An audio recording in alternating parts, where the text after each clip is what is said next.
All right, 357 Magnum ammo test. This is some ammunition that was sent to me, and also some ammunition that I loaded a long time ago, but somebody actually requested to see almost exactly what I had loaded. So I thought I would run some of the hand loads through the chronograph and do a ballistic test on them, and also do this ammunition that Dan the Wolfman sent. So Dan the Wolfman sent me some various 357 Magnum loads, and it's been almost a year. I've been kind of dragging my feet on this one, but basically what they are is the Fiocchi 158 grain, and this is factory Fiocchi ammunition. 158 grain jacket of hollow point. We have some Freedom munitions here. They have a 158 grain XTP in here. And then I have some 125 grain Atlanta Arms, and this is a 125 grain Fiocchi bullet. So we're going to see what we get through a 4-inch barrel, because he kind of wanted to see what I get in the 4-inch barrel. And then I got some hand loads I got here, and these are interesting. I had Robert G as one of my Patreons. He wanted to see what a backwards berries wad cutter would do closer to like 850 feet per second. And I actually think these might be a little bit hotter than that, but it's still a good test to see in gel, because I've never ran it in gel. But basically what I got here, they are 357 Magnum by the book, sort of. They have Magnum primers. They're seeded out really far, and the reason why they're seeded out is because I did basically load data for 158 grain cast bullets. So I got 5 grains of tight group. So it's not really a Magnum powder, but it should have like basically what I'm looking to get out of something like that. An interesting thing, these will not chamber in my 686. They'll chamber in the 605. So I'm going to have to run them just through the short barrel. But it's interesting because like it's almost like the tolerances are a little bit tighter in that 686, and just the crimp going on where I just pretty much taper crimped over that is just enough bulge there, I think, that it's not going to fit in the 686. So I'm going to go through the chronograph, see what kind of velocity and accuracy I get at the same time with these rounds. Then I'm going to do my 10% clear ballistic test. I think I'm just going to use MDF today. Dan the Wolfman seems to like using the MDF. He says it pretty much simulates real ballistics gel when you leave that in, and I can't say I disagree. So I'm going to leave this all in here because I'm going to put 4 bullets in here. I don't want to put like 8 bullets in there and have them all intersecting and stuff like that. So I have 4 layers of cotton t-shirt, just kind of running low on denim, 3 inches of clear ballistics, a 1/4 inch MDF, and then more clear ballistics. And I'm going to shoot at my steel target.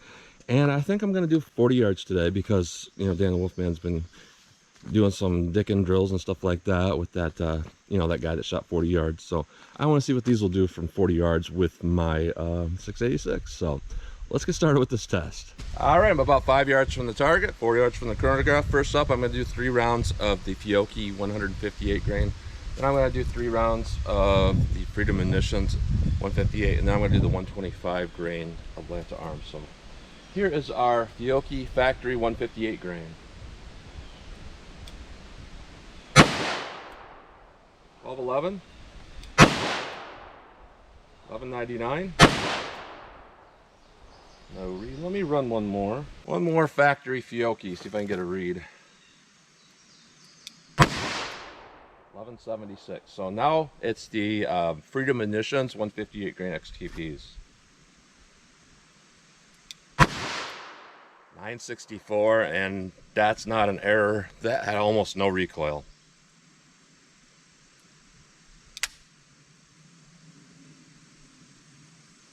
And we had a misfire, and I know it's not my gun because my Patreon, my other Patreon, Dan, he supplied me with a new firing pin. It's an extra long one, so definitely an issue there with that misfire. So I'm gonna wait here a minute with the gun down range just to make sure it's not gonna hang fire.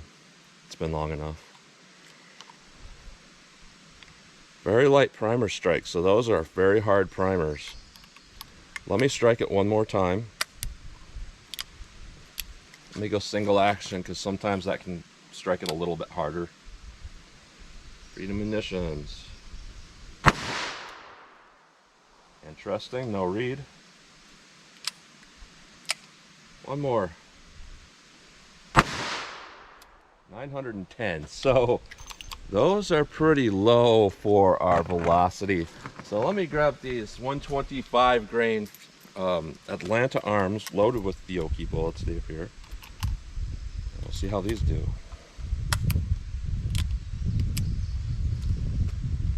Atlanta Arms. Let's see what we get.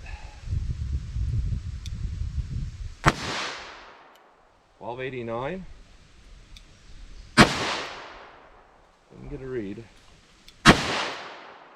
I'm gonna have to run a couple more of those because I want to get more than just one read. Sometimes my chronograph is very finicky. If I don't place it exactly over that light bar there, where it picks up sensors, it won't read. So let me try to go right over it. 1206, 1302. So not very consistent, and you know, a typical 125 grain should be moving at least 1400 feet per second. So that's a little bit low on power. So I got my hand loads here, and they are just, you know, backwards wad cutters, 5 grains of tight group. I don't know what I'm gonna get with these, so let's see what I get. 927, 836, 858, 868. I'm gonna see if these are creeping out. It's hard to really tell. I don't think they are. I think that one was just kind of high. One more. 922. So, not as consistent as I'd want it to be, but a lot of those readings were close to what my other Patreon wanted to see. So, you know, I think this will work. So let me hit the ballistics gel block with all these different rounds and just see how they compare. All right, I'm going to run these back to back to back, and we'll just see how they all compare. So first up, we have that Fiocchi Factory 158 grain bullet. See how this does. All right, let's move on to the Freedom Munitions above that. Now I'm going to move on to the Atlanta Arms 125 grain. Reposition, backwards wad cutter. And it looks like I had one bullet pass out as that original Fiocchi, so let me run one more. All right, Fiocchi Factory 158 grain. Let me center this a little bit better. Let's go take a look.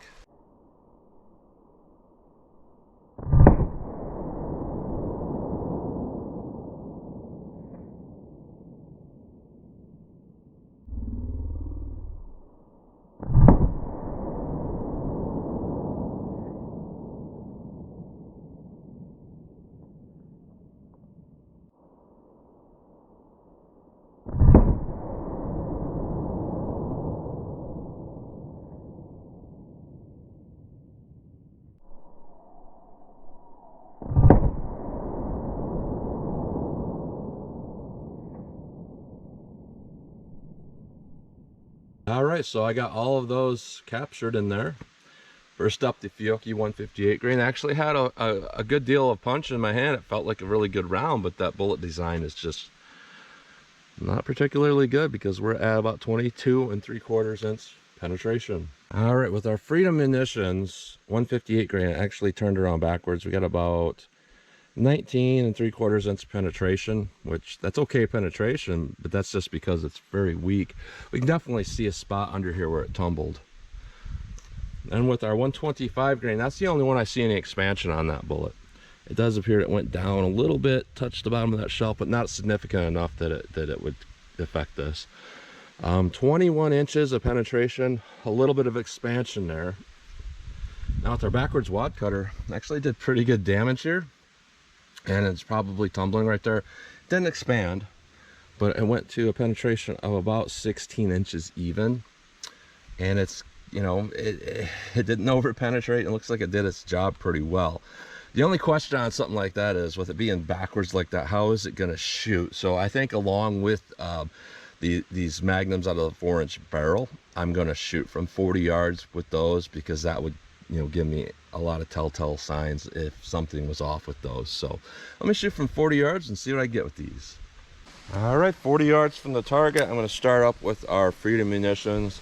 I'm going to call these our 38 specials, even though they're listed as 357 Magnum.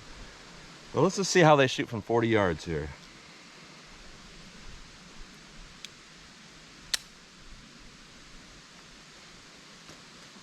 Again, dead primer on those.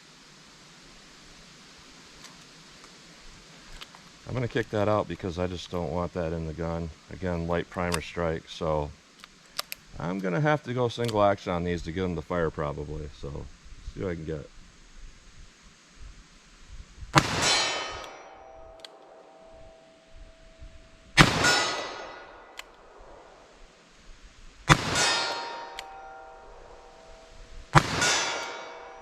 All right, not a bad round here. So down here I have some factory 158 grain Fiocchis. These felt the most consistent and had the most power, I believe, but that bullet design just wasn't very good. So see how it shoots for me.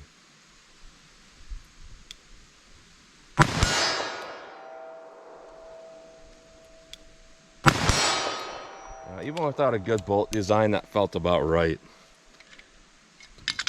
Now we have some of the 125 grain Atlanta arms. This is the only one that expanded that Fiocchi bullet, so that's something to be said. Let's see how these feel.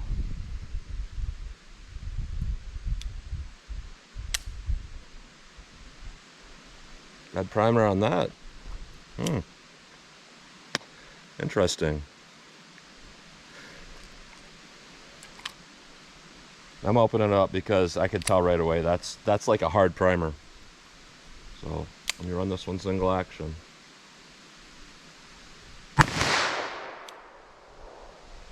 Don't know how I could have missed that.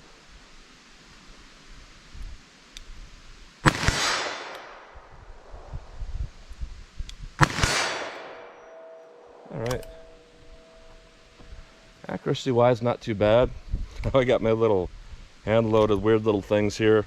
If anything, these might shoot high, but I really don't know. Let me just hold center mass here.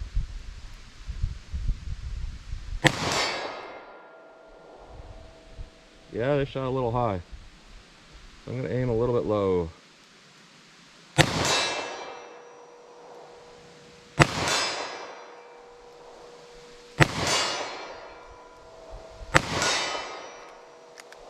Alright. Now, let's see how these berries will load when you just use a speed loader. Well, not as bad as you would think. You actually line it up.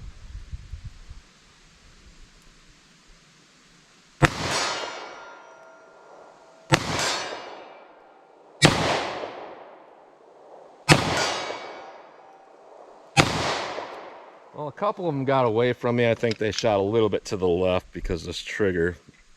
I can always kind of feel my skin hooking around the back of the trigger because the trigger to the frame is so tight on this gun that happens sometimes when because my hands are so large that I can't get a good press on it. But enough with those excuses. Looking at the ballistic performance of these, now I'll start with my hand loads. They did fine. We didn't get over penetration. We got good damage. We didn't get any expansion of that backwards hollow base wad cutter. I didn't think we would, but it still seemed like it performed pretty well. Now, as far as these like lower end remanufactured companies go, the best quality here was going to be that Fiocchi ammo from the factory. You know, they used the right primers, obviously. Everything about it seemed right. The way it shot seemed right. It was a true Magnum. We had flames coming out. It's just that the bullet design wasn't that good to open up. But it wasn't an extreme over penetration situation. So I would say out of all three of these, that's probably the go-to I would go to. Now, with the Freedom munitions, I don't understand what the point of those are. They're 357 Magnum. I think that's sometimes where people get the misconceptions about 357. They'll get ammo like that and they'll be like, man, that doesn't have any recoil. And then they'll watch somebody shooting like Buffalo Boar and be like, man, you can't handle recoil just because it's jumping up a little bit.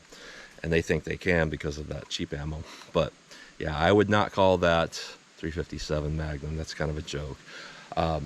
The Atlanta Arms, ballistically speaking, as far as what we were seeing, it had just the right amount of velocity to get that bullet expanded while staying just below the threshold of having recoil that was hard to manage.